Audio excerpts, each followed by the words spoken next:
Hi, I'm Chantra Paul, and I'm the Proven Not Perfect podcast host and a best-selling author on Amazon. Do any of these words call out to you?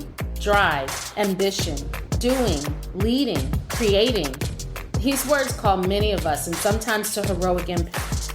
This is all good until we forget about our own self and our own self needs.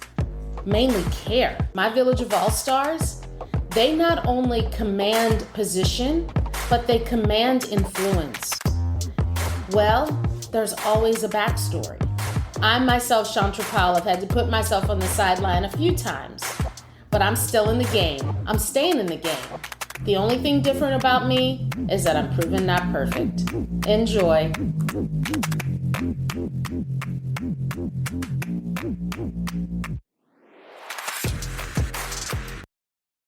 Denise. Hi.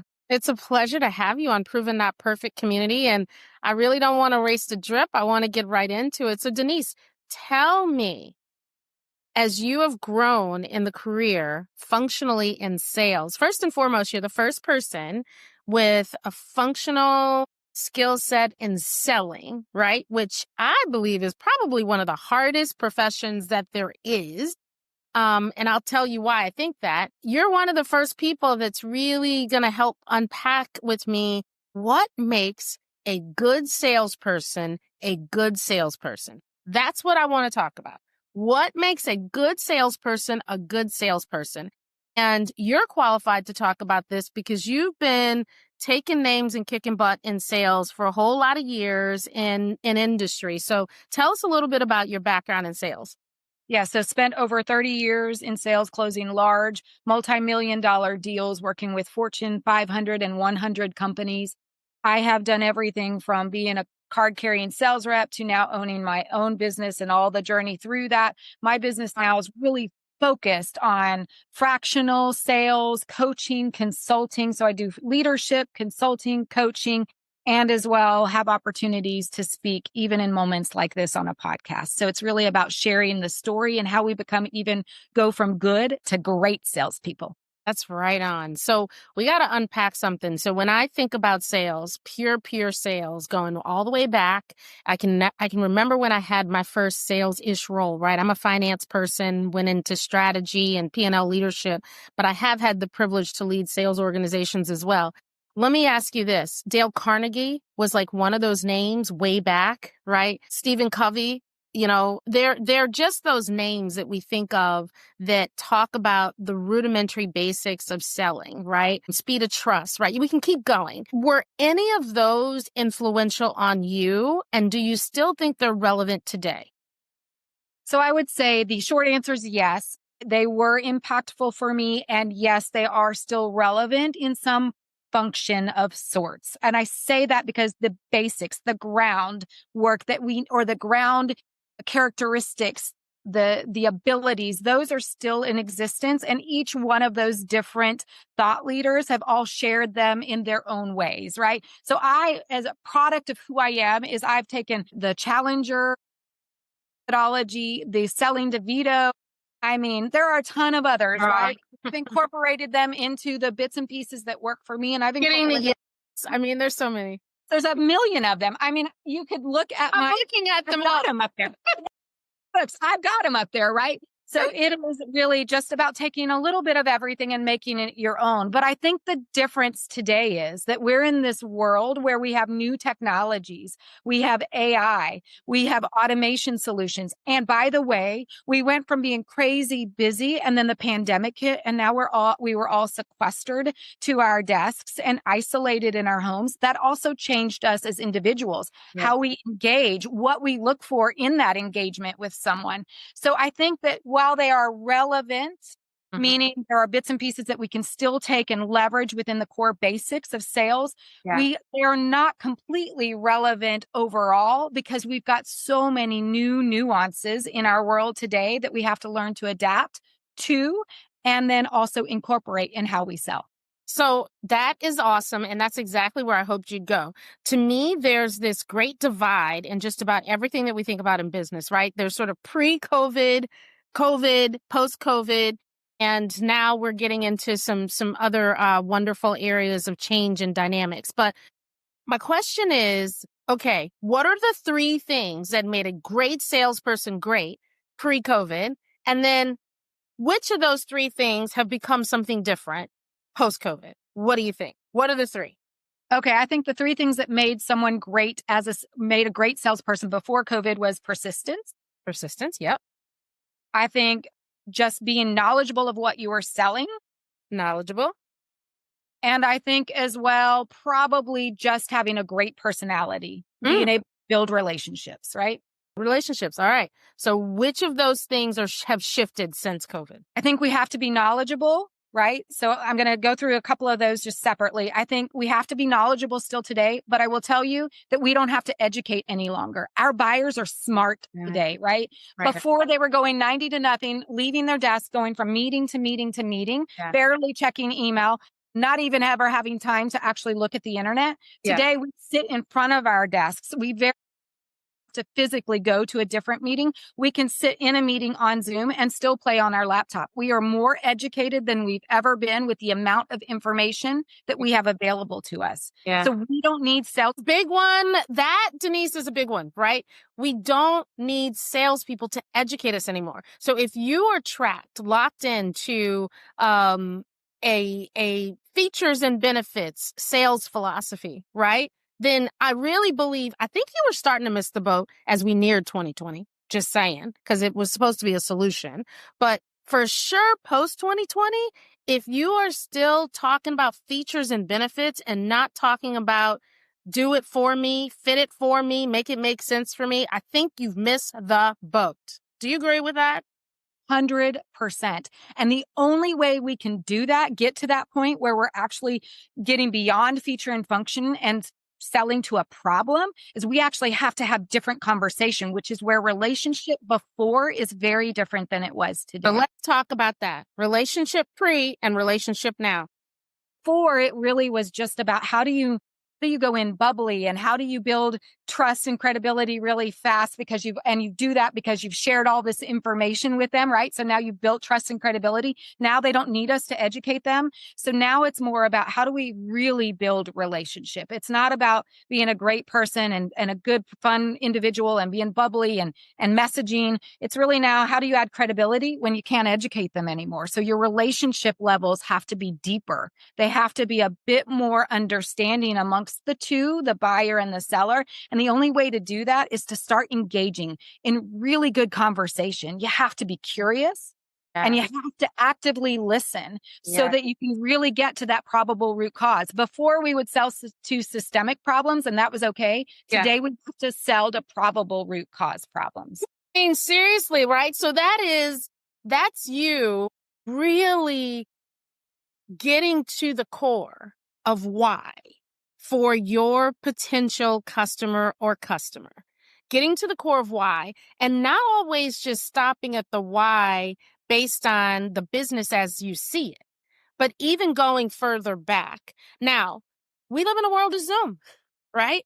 We live in a world where some customers have taken their number of calls, sales calls, and crushed them, right? Now, how does a really good sales professional take advantage of new modes of contact to go deeper in those relationships? Oh, by the way, a lot of companies are saying ixnay the golf, right? Not so much anymore, right? And so give some maybe practical ideas for how some of the sales folks who've been around for a long time, who are learning how to leverage social media, who are learning how to leverage additional tools like AI, who are learning how to feel confident in this new version of a salesperson going deep and adding value in an engaging relationship. I think really the only way we can do that, all of those different components that you mentioned effectively, is when we make it about them and not at all about us. I think when we do that, when we make it about them, our social media, how we sell on social media will change. How we engage with them on Zoom will change. It is about really making it about them, understanding what they want. When you ask questions, they will realize that you want to partner with them, that you are curious and want to hear some of the challenges that they're being faced with. And only then will they give you the opportunity to share with them how you could actually help solve some of those problems, right? It is about making it about them and not at all about you. All right. So now I want to go back and understand Denise, who has been incredibly successful as a professional, as a little girl. And I'd love to understand, did you always see yourself moving into a role of sales professional?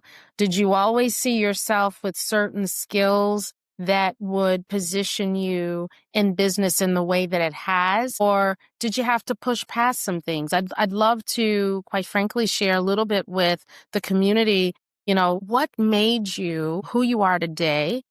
Maybe there's some elements that other people can relate with that maybe gave up on themselves, not realizing that it can be the push that gets them to where you are. Thanks. That's a really tough question, not because it's hard to answer, but just because there's a lot of different directions I could go. I will tell you this. I mean, most of us who are in sales, I don't know that we ever aspired necessarily to be salespeople. In fact, I was a music education major, not anywhere near sales, right? I also, as a kid, was very different than I am today. I am much more confident today than I've ever been. I can tell you exactly what I think, but I do it with coming from kindness. So the way I do it maybe is not quite as crass or abrasive, but it took me a long time to get to this point. And that was because for me, I went through a lot of challenges as a kid. I mean, we don't have to spend a whole lot of time unpacking that, but I will tell you that having had childhood trauma, I walked out of that and started to figure out who I was. And by the way, that was a long, long, long journey. I mean, I just started that journey at 50 and I'm only turning 53 next month. So it was a very long process. But as I went through that journey, what I uncovered were bits and pieces of myself that really helped drive where I am today from a sales profession, which means I realized how important it was to build a relationship, which by the way, you can do that in any. That's right. Right? You can do that. Let's be clear. Anyone listening to this podcast, there is not a time. I don't care what you're doing. You're always selling. Okay, go ahead. Always. You're selling a project, an idea, a success that you've had, anything. But nonetheless, it is really about, I wanted to find ways to continue to build relationships, show people that selling could be done in a different way because it is more than just making money. It is more than just selling a solution. It's helping people solve problems. And quite honestly, I thrive in this space. And it took me a long time to realize because I needed someone to solve problems for me. And I didn't have that person as a kid. And once I realized what was driving me, it enabled me to really open up more opportunities within myself to share more of my gifts, to be stronger and bolder in my experiences and my successes, and to be able to just stand before people today, whether in a one-to-one session or on a stage or sessions like this, and share not just my story, but the reasons for why we should be better versions of ourselves today. Whether you're in sales or not, we should be better versions of ourselves, making it less about us and more about them. Denise, I love everything that you said. Thank you so much for being, quite frankly, so heart-led in that answer. Here is something that really comes up as I think about what you're saying. First and foremost, sales is something that regardless of what your title is, you need it. But the next piece is there's an element of who we were in the beginning that positions us to truly understand and take to heart what service of another means.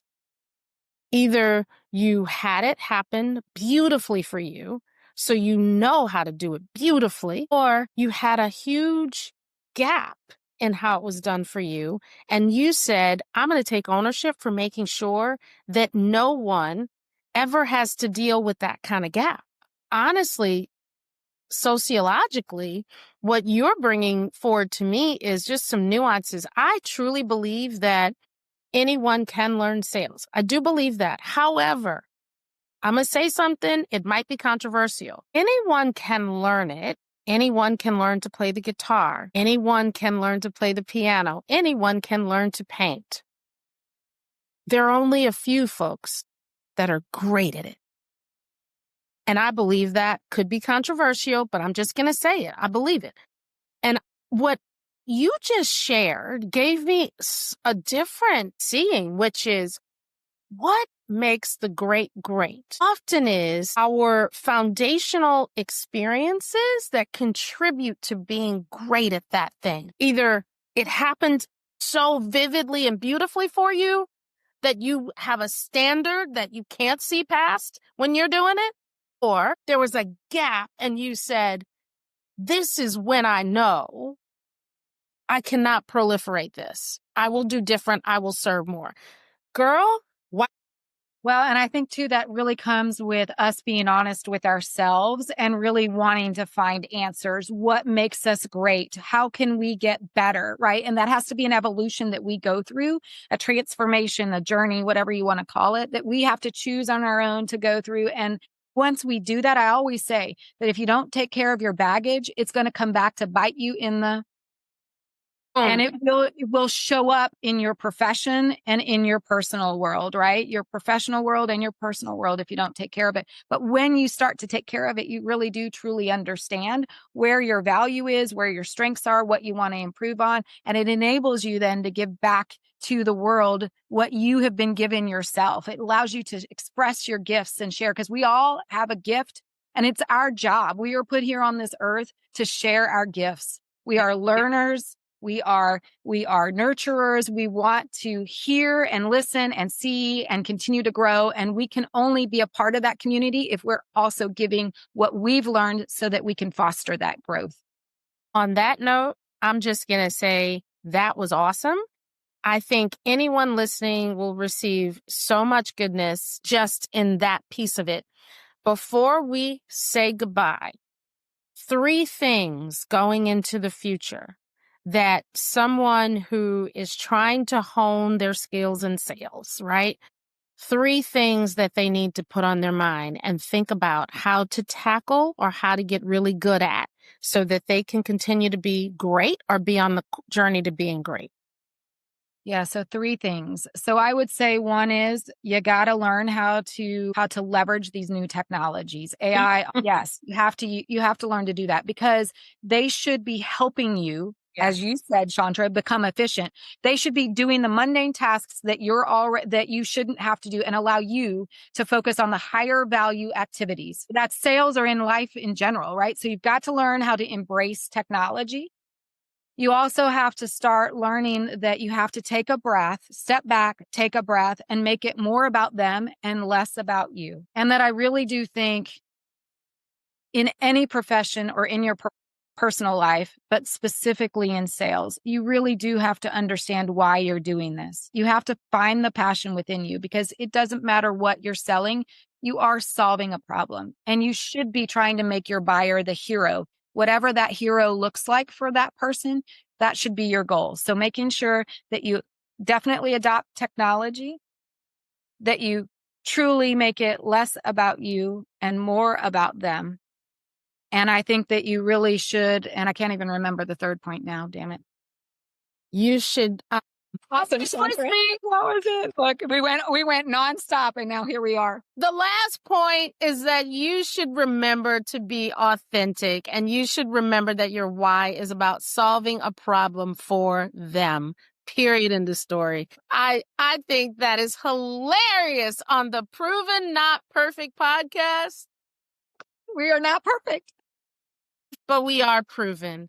Denise, you have been a joy to talk to. It's been a snack, but it's been a very power-packed snack. And I appreciate your time. And man, so excited for you continuing to do what you do. How can folks that are looking to impact sales experience, sales training, it sounds like you do some individual coaching, some fractional work, and you also can do some work with larger corporations as well. As they think about selling philosophies with their teams, where can they find you?